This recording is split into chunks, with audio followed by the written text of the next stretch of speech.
Tudo bem com vocês? Hoje, na aula de Geografia, o assunto é Oceania, né, o considerado novíssimo mundo. Dentro daquela regionalização, né, que divide a Terra de acordo com uma visão eurocêntrica, nós temos o Velho Mundo, que é Europa, Ásia e África, né, um mundo conhecido pelos europeus antes das grandes navegações, a América, o Novo Mundo, né, que passou a ser desbravada a partir do século XV, e a Oceania, né, que foi encontrada tardiamente, né, que foi explorada tardiamente pelos europeus no século XVIII. Então, a Oceania ela é constituída pela Austrália e inúmeras ilhas. É a maior concentração de ilhas no mundo. Lá existem em torno de 10 mil ilhas, né, que junto com a Austrália formam esse continente. A Oceania é um conjunto de ilhas, então, situado nessa região do globo, né, banhado pelo Pacífico, uma parte pelo Oceano Índico. E aqui nós temos uma série de ilhas. Nós temos a Austrália, que compõe praticamente 86% do continente, Papua Nova Guiné e Nova Zelândia, que são duas ilhas que se destacam pelo tamanho, e as ilhas menores, que se dividem em 3 grupos de ilhas: a Melanésia, a Micronésia e a Polinésia. Se não fosse toda essa dimensão continental da Austrália, esse conjunto de terras emersas que formam a Oceania não seriam considerados um continente. A Austrália se destaca não só pelo tamanho, mas também pela população. 60% da população da Oceania se encontra na Austrália. Também pela economia. 85% da economia da Oceania vem da Austrália. Lembrando que a Austrália ela faz parte do norte geoeconômico, a Austrália e a Nova Zelândia, que se destacam por uma boa qualidade de vida, né, uma sociedade que tem um padrão de vida bom, né, o país oferece uma boa condição de vida para a população, né, os indicadores sociais são bons.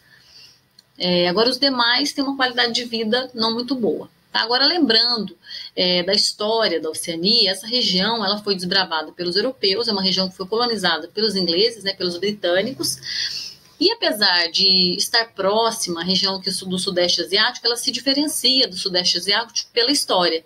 Então, do ponto de vista físico, a Oceania é uma espécie de continuação do Sudeste Asiático. E algumas ilhas são como se fosse uma continuação natural da Indonésia, né, que está nessa área aqui. Só que do ponto de vista histórico e de povoamento, a Oceania é diferente da Indonésia. Aqui está mostrando uma imagem com o relevo da região. Então, as áreas em verde são as áreas de baixa altitude, as áreas em laranja são as áreas com altitudes maiores. Agora, voltando na questão do povoamento, né, da Oceania, a Ásia ela foi povoada primeiro, né? Lembrando que o Homo sapiens ele se desenvolveu a partir da África. Da África eles se dirigiram, né, para a Ásia, para a Europa. Mais tarde da Ásia foram para a América e também da Ásia para a Oceania. A Ásia foi ocupada 70 mil anos atrás e a Oceania 50 mil anos atrás. Tá? Então ela foi povoada a partir da Ásia, né, mas mais tarde. A partir do século XVI, a partir do século XV, na verdade, né, com a expansão marítima, os europeus se aventuraram pelo oceano em direção a outras terras e encontraram densidades demográficas elevadas e sociedades tradicionais na Ásia, cujos traços culturais permanecem até hoje. Então, o que predomina na Ásia são os traços culturais dos povos asiáticos. Agora, na Oceania, não. Hoje, o que predomina na Oceania são os traços culturais europeus. Por quê? Quando os europeus chegaram na Oceania, os povos nativos foram massacrados pelos europeus, principalmente na Austrália e na Nova Zelândia. Então, nessas duas áreas predomina uma cultura dita europeia. Aqui está mostrando, né, os nativos sendo subjugados pelos europeus, né, pelos britânicos. Agora, com relação à localização, a Oceania ela está uma parte na área tropical, né, na zona tropical, que é entre os trópicos, uma área mais quente, e ao sul do Trópico de Capricórnio, tem uma área que fica na zona temperada, onde as temperaturas são mais baixas, é uma área mais úmida. Agora vamos falar da Nova Zelândia. A Nova Zelândia é composta por algumas ilhas e se destacam a Ilha do Norte e a Ilha do Sul. E essas duas ilhas estão separadas pelo Estreito de Cook. Papua Nova Guiné. Papua Nova Guiné também se destaca pelo tamanho, né? Ela é uma das maiores ilhas da Oceania, juntamente com a Nova Zelândia e a Austrália. A Papua Nova Guiné, ela é dividida, fica numa ilha que está dividida em duas. Né? Papua Nova Guiné constitui a parte oriental da ilha e fica na Oceania. Nessa parte aqui seria a Papua Ocidental, que pertence a região asiática, ao sudeste asiático. Agora, com relação às ilhas, né, as demais ilhas, elas formam 3 conjuntos: a Melanésia, a Micronésia e a Polinésia.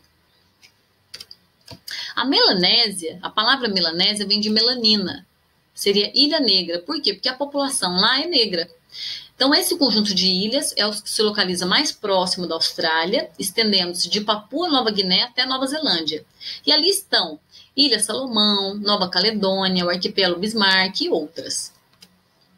A Ilha Salomão, ela fica nessa região aqui do mapa, e é interessante que a população ali é negra e tem um cabelo loiro. Né? Por que tem um cabelo loiro? Eles acreditavam que houve a presença dos europeus ali, né? Então houve a mistura dos genes. Só que eles fizeram pesquisas e perceberam que não, né? Que esse cabelo loiro vem da própria população, o gene vem deles mesmo, né? Constitui parte da formação deles. Não teve interferência europeia. Com relação à Micronésia, micro são pequenas, né? Ou seja, é um conjunto de pequenas ilhas. Esse conjunto de ilhas situa-se mais distante da Austrália do que a Melanésia e dele fazem parte algumas ilhas, como Ilhas Mariana, Ilhas Marshall, Gilbert e outras. São as ilhas menores aqui. A Polinésia, muitas, né? Muitas ilhas. Então, é um conjunto de ilhas mais distantes da Austrália e até o Havaí faz parte da Polinésia, embora o Havaí seja considerado um estado dos Estados Unidos. Também Samoa, Cook, Mindway, Tonga. E existem alguns territórios ali na Oceania que são pertencentes a outros países. Então, existem na Oceania 14 estados independentes, mas há vários territórios sob o controle político de outros países. Por exemplo, aqui está entre parênteses alguns deles, né? Uma região dominada pelos Estados Unidos, Ilha Marianas do Norte, né? E cita aqui outras, né, dominadas pelos Estados Unidos, Samoa Americana, Ilhas Baker, na França, Polinésia Francesa, né, uma região dominada pela França, Nova Caledônia e outras. A Austrália e Nova Zelândia, como eu disse, possuem um PIB per capita elevados, fazem parte do norte desenvolvido e concentram a maior parte da população do continente. Papua Nova Guiné tem um tamanho destacado, como eu disse para vocês, porém, a economia e a renda per capita não se destaca tanto, né? A renda per capita é mais baixa. E os outros países possuem menos de 1 milhão de habitantes e, em alguns casos, menos de 50 mil. Né? Então, as outras áreas são menos desenvolvidas, também menos habitadas. Aí são o conjunto de ilhas que formam a Oceania. A Austrália, sozinha, né, como eu falei, ocupa praticamente 86% do continente. A 6ª posição entre os mais extensos do mundo, né, primeiro Rússia, depois Canadá, China, Estados Unidos, Brasil e o 6º é Austrália. Considerando sua população, que é de 24,5 milhões, segundo dados de 2017, a densidade demográfica da Austrália é baixa, 3,5 habitantes por quilômetro quadrado. Para vocês terem uma ideia, o Brasil, que é o 5º mais extenso, ele tem uma densidade demográfica de 25 pessoas por quilômetros quadrados aproximadamente. Também é baixo, né? Então, na Austrália é menos ainda, 3,5 habitantes por quilômetros quadrados. Então, a população, com relação à concentração da população, ela se concentra mais nessa região, né, no sudeste do continente e também aqui no sudoeste. Aí está mostrando a população, né? Então, como eu falei, essas áreas são as mais populosas. Essas áreas que estão demarcadas com achuras são as áreas que têm maior população nativa, são as áreas que têm reservas nativas. Nós falaremos mais sobre isso depois, numa próxima videoaula. Então, ao oeste do país há uma imensa área desértica, tá? Então, aqui está mostrando os climas. E essa região aqui, ó, é uma região desértica, né? Onde existem grandes vazios demográficos. Então, é um fator inibidor de ocupação, né? Porque a população não vai viver em área desértica. Então, essas áreas que são consideradas mais úmidas, aqui, ó, é uma área mediterrânea. Ela não é tão úmida, mas ela é muito mais úmida do que o deserto, né? Lógico. E aqui é uma região temperada, então, uma região que atrai mais população. Tá? Aqui são mais populações aborígenes que vivem, mas também são mais populosas do que o centro. Essa região central do continente é praticamente um grande vazio demográfico. Então, a Austrália é o único país do mundo a ocupar sozinha a maior parte das terras que formam o continente da Oceania, como eu já falei várias vezes. E a Oceania tem um subsolo muito rico em minérios, como ferro, ouro, zinco, bauxita, prata, petróleo, gás natural. Então tem um território muito rico em minérios.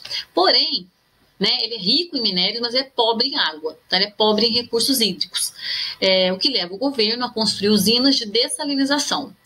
Dessalinizar a água do mar é um processo caro, mas é o que eles têm recorrido para poder sanar esse problema da falta de água. A maior parte da população concentra-se na região sudeste, que é banhada então pelo Pacífico. Então, ali que eles fazem esse processo de dessalinização. Aqui eu coloquei uma imagem do canguru. Muitas pessoas pensam que o canguru é um animal tipo da Oceania, e não é só da Austrália. Então, são consideradas até pragas na Austrália, porque podem representar perigo pelo grande número de acidentes causados por eles. E lá na Austrália, chega a ter 50 espécies de cangurus, tá? Então não é em toda a Oceania, na Austrália. Aspectos físicos da Austrália. Então, a Austrália, como eu falei para vocês, está localizada uma parte na zona tropical e uma parte na zona temperada, onde tem um clima mais úmido, né? Agora, nessa região ao norte, chamada de Top End, é uma região que é atingida pelos ventos de monções, uma região carregada de... Esses ventos de monções são carregados de umidade, então é uma região que é influenciada por essas chuvas, de monções. E é uma região que também tem muitas reservas aborígenes. Embora essa área apresente índices pluviométricos consideráveis, essas chuvas constantes impedem o desenvolvimento agrícola. Tá? Então, ali tem duas estações, uma seca e uma úmida. Então, como na época da chuva chove muito, isso dificulta o desenvolvimento agrícola. Agora, nessa região aqui, como eu falei para vocês, a centro-oeste é uma região super seca da Oceania, corresponde a 60% do território e são áreas praticamente despovoadas. Aqui está mostrando uma imagem do grande deserto de Vitória, no centro-sul da Austrália, em 2015. Agora, sudeste da Austrália. Então, nessa região, como eu já havia falado, é uma região úmida, só que as temperaturas nunca chegam a 0 graus, sempre acima, né? Apenas na ilha da Tasmânia, no extremo sul da Austrália, os invernos são mais rigorosos. Agora, no leste da Austrália, localiza-se a Cordilheira Australiana. E essa cordilheira, ela chega a ter 2.300 metros de altitude. E ela forma uma chuva orográfica nessa região. Por quê? O que é ouro? Ouro é montanha. Então, a montanha, ela acaba formando uma barreira para a passagem das massas de ar úmido. Então, as chuvas se concentram só do lado da vertente para o mar, né? Então, as chuvas são orográficas, ou seja, essa montanha ela forma um obstáculo para a passagem de massa úmida para o interior do continente. Então, isso é um dos fatores que faz com que o continente, o interior dele, seja um grande deserto. Então, aqui a cordilheira, que impede a passagem dessas massas de ar úmido do oceano. Entre a cordilheira e o litoral, existe uma estreita faixa de terras que é muito fértil. Então, aqui eles cultivam, nessa área aqui, eles cultivam trigo, cevada, cana-de-açúcar. Da cordilheira australiana em direção ao oeste do país, o relevo australiano é plano e o clima é mais seco, como eu falei, né? Nessas regiões aqui, que são mais planas, o clima é muito seco. Agora, no centro do país estão localizados os desertos, que é o Vitória, Simpson e de Piedmont, no noroeste, e o grande deserto de areia. Então, essas áreas são conhecidas como Outback, o vasto interior pouco povoado. Agora, ao norte, em Kimberley, nessa região aqui, é uma região selvagem, caracterizada pela presença de um relevo ondulado, e no extremo sudoeste é uma extensa faixa de terras férteis, essa área aqui, onde tem um clima mediterrâneo, é onde há uma grande concentração populacional também. No extremo sudoeste, há uma estreita faixa de terras férteis, cujo clima é considerado mediterrâneo. Então, essa área aqui que está mostrando aqui em vermelho, sobretudo aqui no extremo sudoeste. Agora, a Tasmânia, separada da porção continental da Austrália pelo Estreito de Bass, aqui tem o Estreito de Bass, a população concentra-se ao norte e a sudeste da costa litorânea, regiões de terras férteis e clima temperado úmido. Aqui está mostrando uma ilha, a Baía de Winneglass, na Tasmânia, em 2017. Então, ali as paisagens são muito belas, Existem várias ilhas ali da Oceania, na verdade, com paisagens paradisíacas. Aí eu coloquei uma imagem do diabo da Tasmânia, que é muito comum lá na região, da Austrália, e é bem diferente do desenho que nós estamos acostumados a ver. Esse é o Diabo da Tasmânia. Então é isso. Então hoje nós falamos sobre algumas características gerais da Oceania e mais tarde falaremos das características culturais, sociais, falaremos dos aborígenes. Então é isso. Até mais, gente. Até a próxima aula.